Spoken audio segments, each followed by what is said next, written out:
सो जो last topic है अपना मेडिवल हिस्ट्री के अंदर वो होगा मुगल एरा। ठीक है, 1526 से लेके 1857 तक यहाँ पे इनका एरा चला था। सो मुगल एरा की बात करेंगे। Mughal era from 1526 that is the first battle of Panipat to 1857 that is the Indian war of independence, that is battle of 1857 और द रिवोल्ट ऑफ 1857 यार।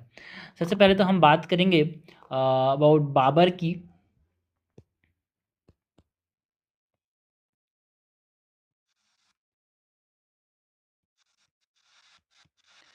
जो कि 1526 से लेके 1530 तक यहाँ पे रूल किया। सो अगर हम यहाँ पे कॉन्टेक्स्ट की बात करें, 15th सेंचुरी के कॉन्टेक्स्ट की बात करें,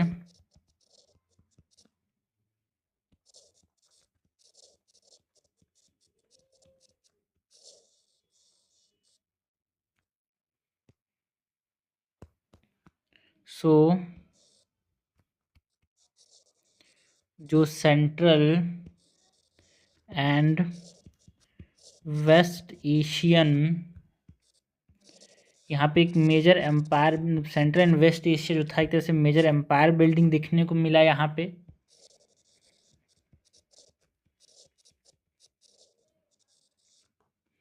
डिक्लाइन जब हुआ हमारे पास जो मंगोल्स एंड तिमुरिड एम्पायर का सेंट्रल एशिया और वेस्ट एशिया में, उनके बाद after the decline of the Mongol and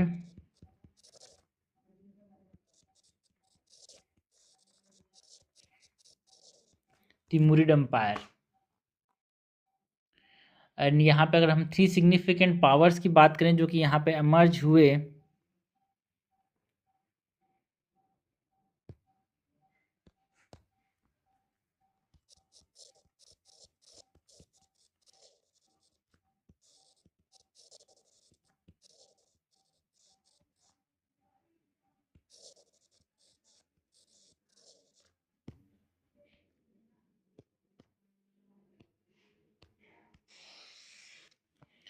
so इसमें कौन कौन थे भाई? उज़्बेक्स थे फ्रॉम ट्रांस ऑक्सियंस, जो कि आज के ज़माने का उज़्बेकिस्तान है, वहाँ से उज़्बेक्स एक तरह से यहाँ पे आए।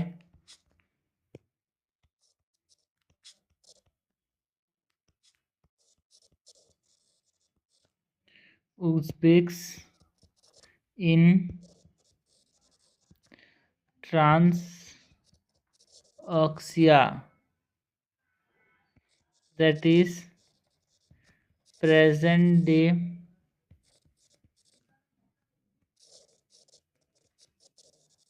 उज़्बेकिस्तान, एंड सफ़ाविद्स देखने को मिले ईरान के अंदर। Safavids in Iran, and Ottoman Turks देखने को मिले जो आज का प्रेजेंट डे टर्की है वहाँ पे। ओटोमन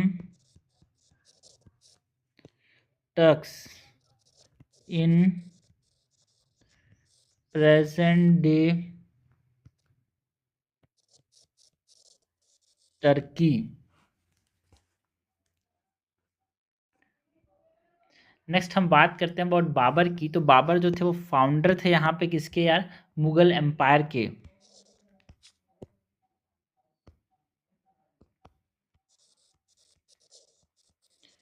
बाबर ये इनका टेन्योर यहाँ पे 4 साल तक ही राज किए थे ये।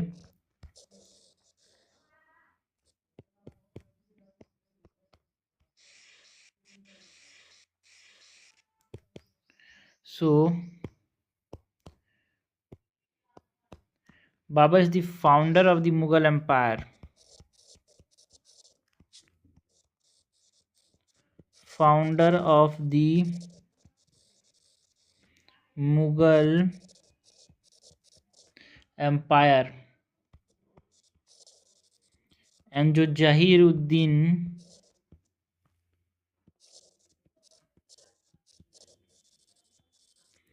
जहीरुद्दीन मोहम्मद बाबर है, वो एक तिमुरिड प्रिंस थे। बाबर जो थे एक तिमुरिड प्रिंस थे, बट यहाँ पे बोल सकते हो कि ये एक तरह से डिसेंडेंट थे जंगीज़ खान के मंगोल साइड से, एंड तिमुर के डिसेंडेड थे ना, तिमुरिड साइड से, तो दोनों के यहाँ पे एक तरह से ये रिलेशन रखते थे यार। So Babur was a Timurid Prince.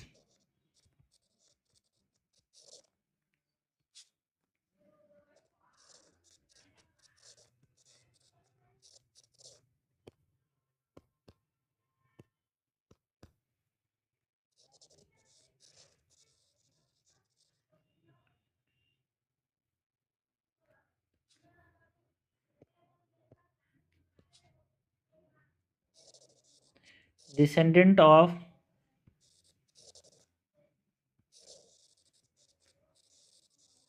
Genghis Khan, that is Mongol, and Timur, that is Timurid dynasty. So Babur is the founder of the Mughal empire यार। जो मेजर एम्पायर बिल्डिंग देखने को मिला था 15th सेंचुरी में यहाँ पे अपने को।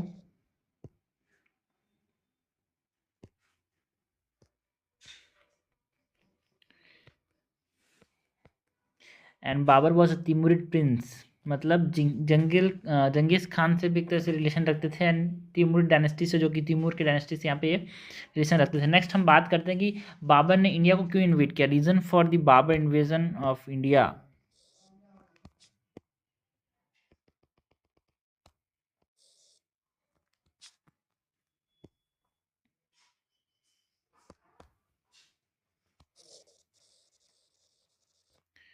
रीजन्स ऑफ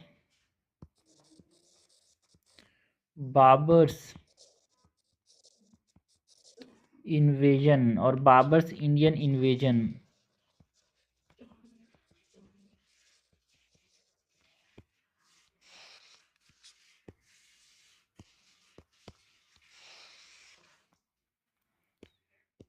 जहाँ पे पैसे की चाहत, that is the lure of wealth, है ना, जो रिसोर्स की कमी थी काबुल में, उसके वजह से भी इंडिया को अटैक किया।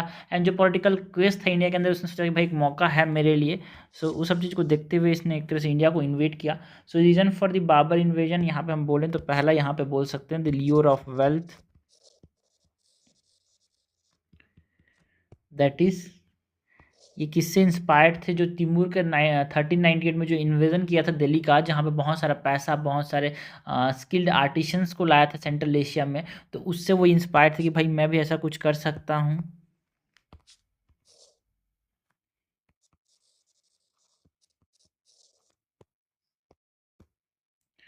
Inspired by Timur's 1398 invasion of Delhi, which brought immense riches and skilled artisans to Central Asia। And जो पंजाब था, जिसको किसने एनेक्स कर दिया था, तिमूर ने एनेक्स कर लिया था एक तरह से। बाबर का एक तरह से उसको अपना एक इनहेरिटेंस राइटफुल मेरा ये हक है, ऐसा ये मानते थे, और इसके लिए यहाँ पे इन्होंने एक तरह से इन्वेट किया इंडिया को। Punjab which is annexed by Timur was seen as Babur's rightful inheritance।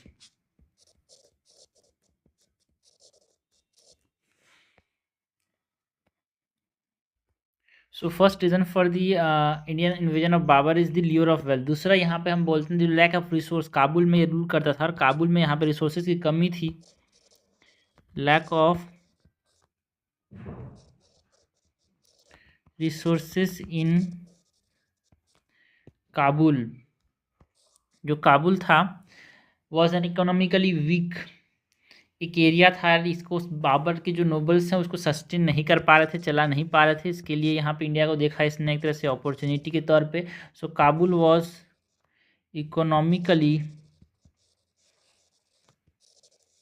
Week. Kabul कहाँ है भाई? अफगानिस्तान में, and could not sustains, Babur के जो नोबल्स हैं उनको चला नहीं पा रहा था ये, जो उज़्बेकिस्तान का जो थ्रेट था, बिकॉज यहाँ पे लड़ रहे थे इनसे, तो उसकी वजह से एक अनस्टेबल बेस बन गया था यार ये काबुल वाला region. So constant Uzbeks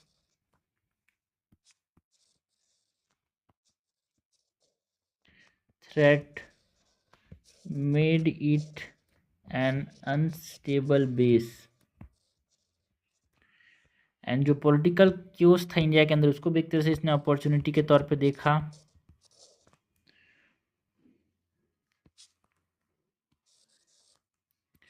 political cues in India,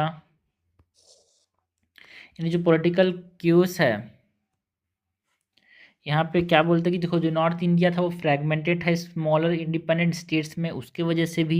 and जो इब्राहिम लोदी था उसका एक ऑपरेसिव रूल था यार, जिसने अफगान चीफ्स एंड राजपूत को एक तरह से एलियनेट कर दिया था, अलग कर दिया था। तो ये सब पॉलिटिकल केस के अंदर। ऑल्सो जो दौलत खान लोदी था एंड जो राणा संगा थे, उन्होंने मिल के एक तरह से बाबर को इनवाइट किया कि वो इन्वेट करे, है ना, अगेंस्ट दी इब्राहिम लोदी। तो जब तक घर का इंसान ना मिला हो तो बाहर का इंसान नहीं हटा सकता अपने को, कोई नुकसान नहीं पहुंचा सकता। ये समझ आ जाता है भाई फर्स्ट बैटल ऑफ पानीपत से। So north India was fragmented into small independent states, and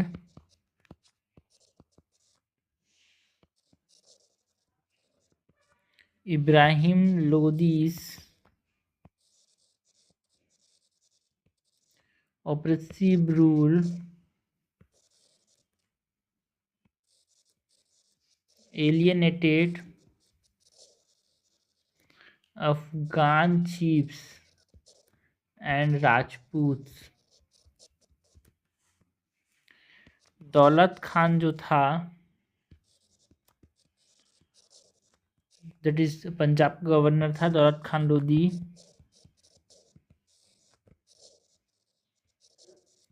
Punjab governor, and Rana संगा of Mewar, which is a Rajput leader, they invited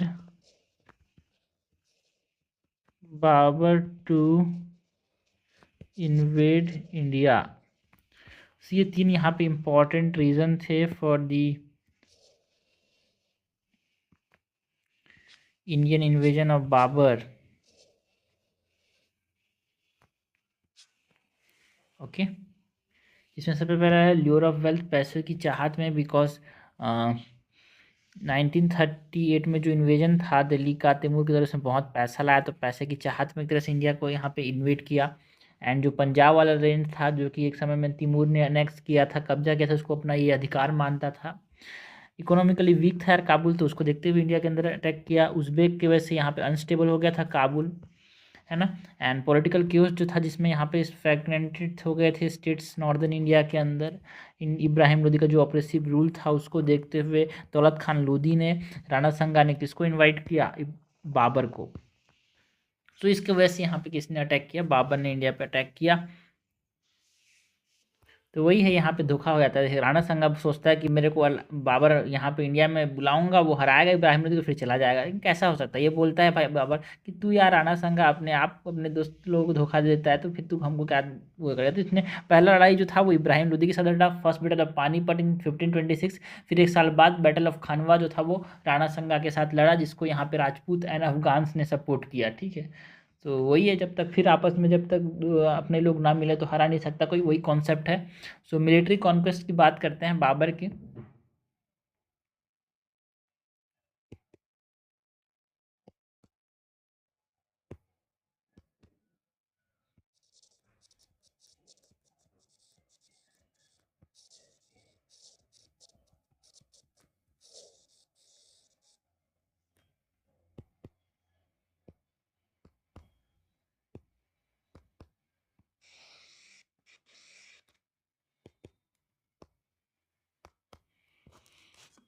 so military conquest में हम बात करते हैं about the first battle of Panipat.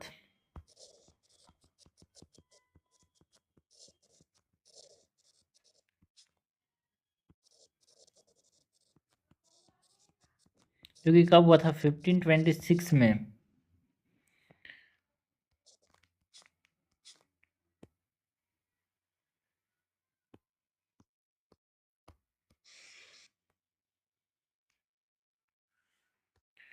First battle of Panipat पहले तो किसी किसके बीच में हुआ था यार? बाबर एंड इब्राहिम लोदी के बीच में हुआ था।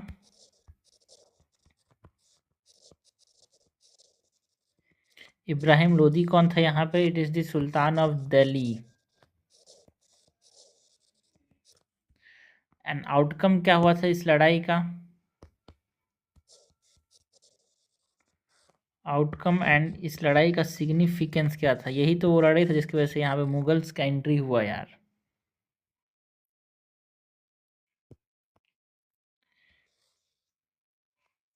सो डिसाइसिव विक्ट्री देखने को मिला यहाँ पे बाबर का, एंड जो लोधी डायनेस्टी था वो ख़त्म हो गया। कैप्चर को बाबर ने दिल्ली को कैप्चर कर लिया। एंड इसके बाद यहाँ से एक तरह से बिगिनिंग हुआ मुगल रूल का इंडिया के अंदर। एंड बहुत सारा जो वेल्थ है वो गेन किया। ट्रेजर जो था आगरा के अंदर वो स्टोर किया हुआ था, उसको यहाँ पे इन्होंने ले लिया। So it is a decisive victory for Babar.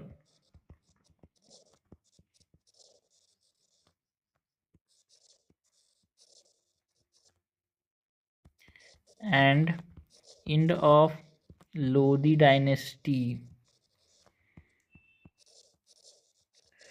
Babur captured Delhi and Agra, and this marked the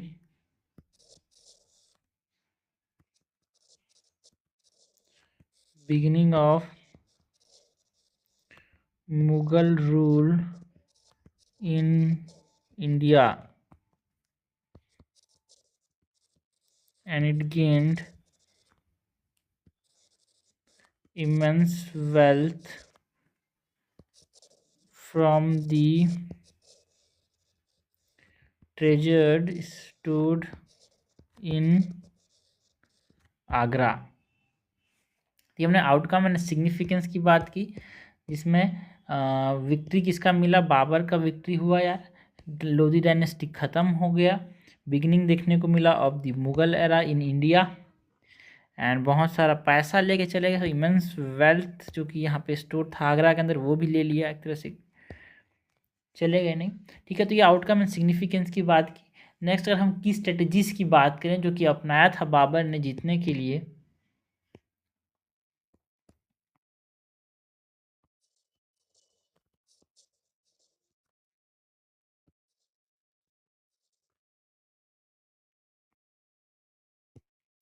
की स्ट्रेटजीज में पहले यहाँ पे इन्होंने गन पाउडर का इस्तेमाल किया। गन पाउडर मतलब बारूद का इस्तेमाल किया। आर्टिलरी इफेक्टिवली मतलब कैनन्स का इस्तेमाल किया बाबर ने यार। गन पाउडर के बारे में पता था बट कैनन्स के तौर पे इस्तेमाल करना इनको ये नहीं पता था इंडियंस को। सो used gun powder, artillery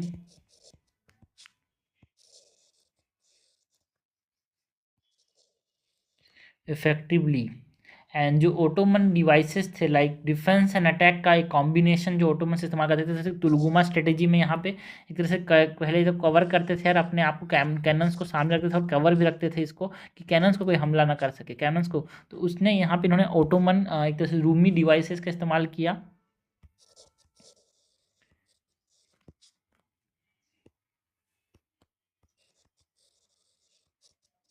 adapted Ottoman और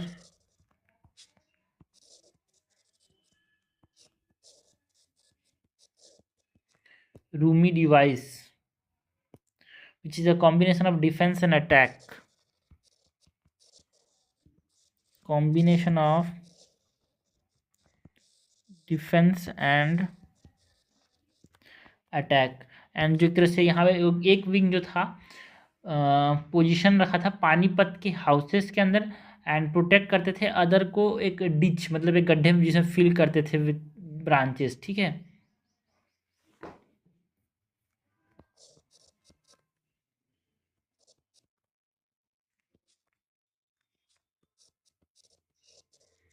पोजिशनड वन विंग, एक जो लोग थे यहाँ पे वो पानीपत के हाउसेस में थे,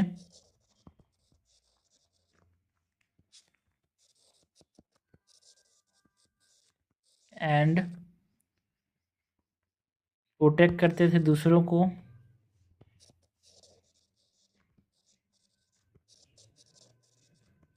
कैसे, with ditch field with branches.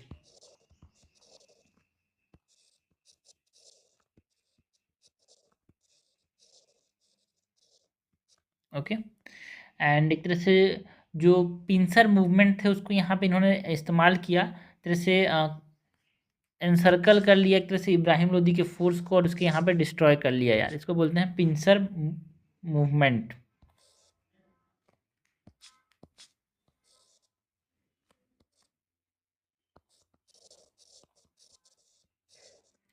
Employed a pincer movement to end circle and crush Ibrahim Lodi's force।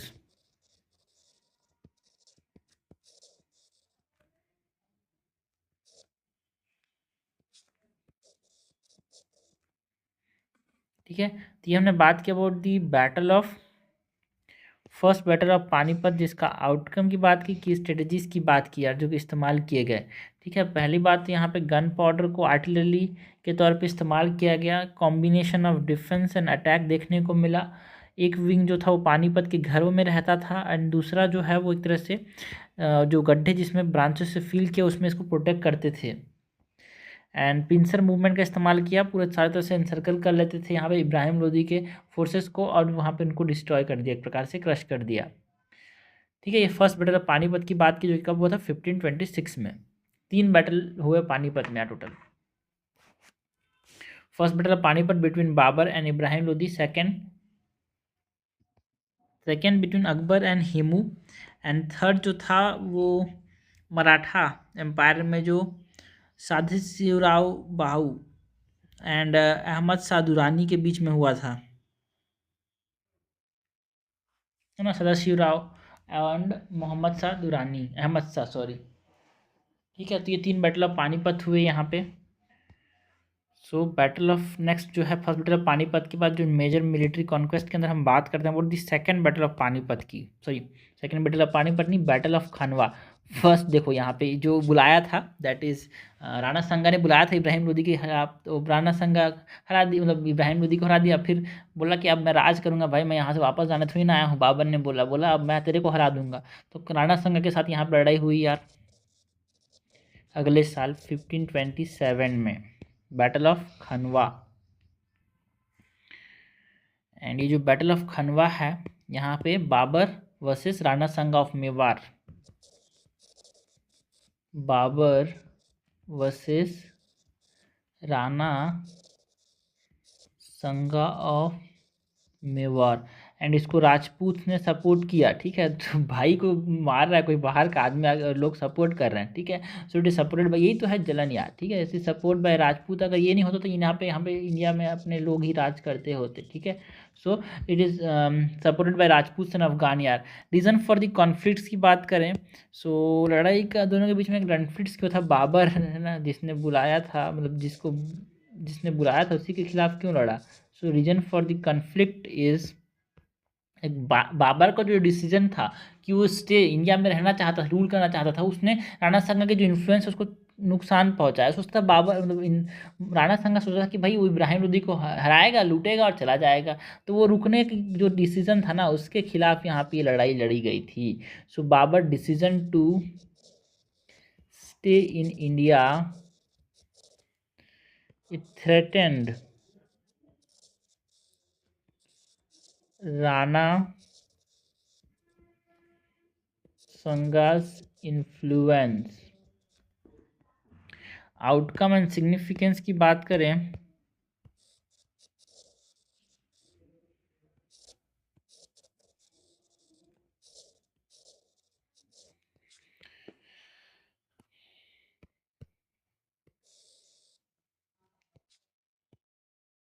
So decisive Mughal victory, Mughal के जो बाबर थे उन्होंने जीत हासिल की। बहुत लोग मरे यार, यहाँ पे हैवी कैजुअलिटीज देखने को मिला फ्रॉम द राजपूत।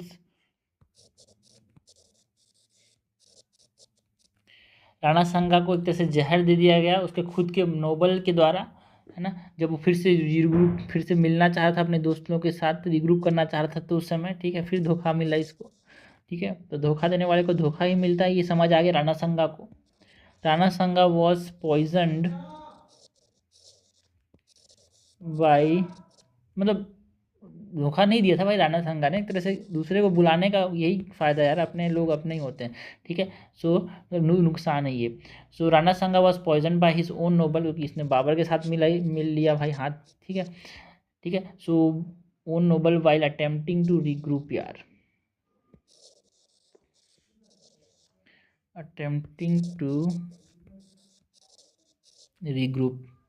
एंड इसने जब ये हरा मतलब बैटल ऑफ खनवा में राणा संगा, तो फिर से मुगल सुप्रीमेसी यहाँ पे एस्टेब्लाइज हुआ यार। बिकॉज उस समय जो राजपूत थे उसमें तो राणा संगा ही थे एक बड़े राजपूत का नाम की बात करें तो। So established Mughal supremacy over Rajput.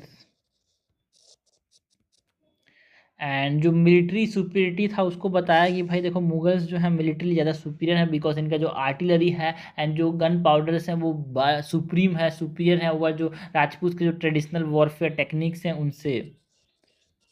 सो प्रूव्ड मुगल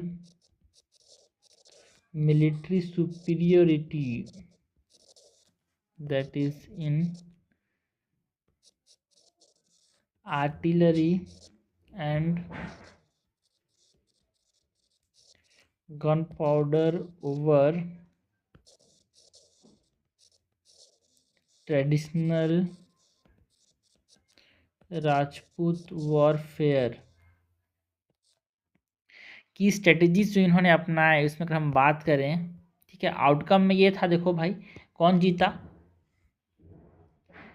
आउटकम में मुगल जीते। ठीक है, क्यों हुआ था, बिकॉज एक तरह से जो बाबर का डिसीजन था इंडिया में रहना, उसने एक तरह से राणा संगा की इन्फ्लुएंस को कमज़ोर किया एंड मुगल जीता। एंड राणा संगा को यहाँ पे जहर दे दिया गया था खुद के नोबल के द्वारा, एक जो उसके साथ मिलने की कोशिश कर रहे थे वो, है ना। एंड इसने एक तरह से ब्रिटिश मुगल सुप्रीमेसी को एस्टेब्लाइज किया यार, कि मुगल सुप्रीम है राजपूत के ऊपर। एंड मुगल सुप्रीमेसी का कारण क्या था, इनका जो आर्टिलरी एंड जो गन पाउडर का जो यूज़ था वो था यार। की स्ट्रेटजीज यहाँ पे जो अपनाया गया उसकी बात करें,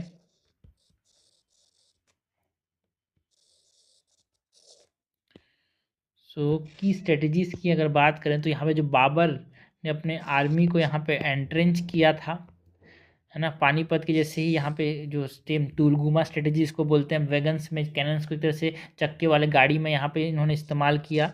सो उसकी वजह से भी जीते यार यहाँ पे ये।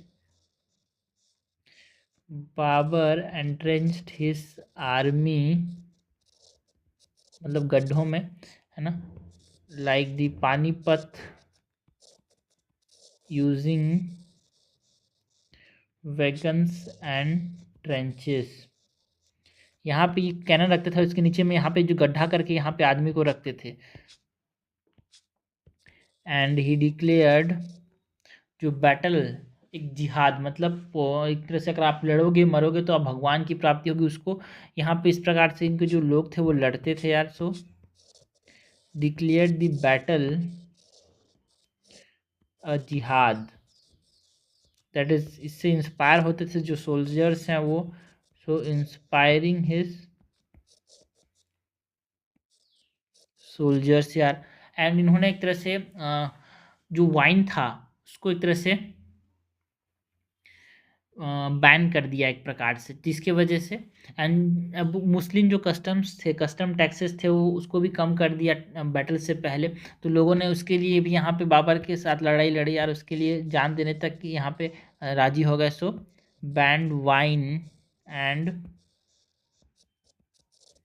Abolished Muslim custom tax before the battle थी, की स्ट्रेटजीज जो इन्होंने अपनाया, ठीक है, एंट्रेंच किया आर्मी को सिमिलर टू दी पानीपत, या वैगन्स का इस्तेमाल किया, ट्रेंचेस का इस्तेमाल किया, बैटल को अपने जो सोल्जर से तो बोलते भाई ये जिहाद है, आप लड़ोगे मरोगे अगर गलती से तो यहाँ पे आपको भगवान की प्राप्ति होगी, बैन कर दिया वाइन को, एबॉलिश कर दिया मुस्लिम कस्टम्स को बिफोर द बैटल। ये सारी की स्ट्रेटजीज जो इसने अपनाया यार, जिसकी वजह से यहाँ पे जो बैटल ऑफ खनवा था उसको कौन जीता, बाबर।